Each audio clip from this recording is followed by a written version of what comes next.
Ang dami kong bisita ng party ko at 11 years old lang ako noon.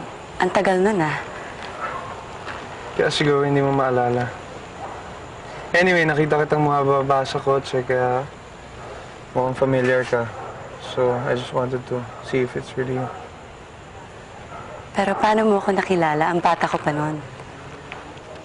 Matalas ako sa ganun eh. Lalo sa mukha. Saka wala naman masyado nagbago sa'yo. You still look as young and as pretty as you did when you were 11.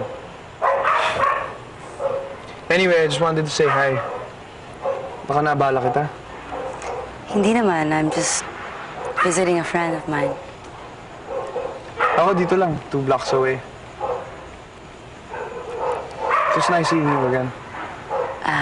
It's nice seeing you again too.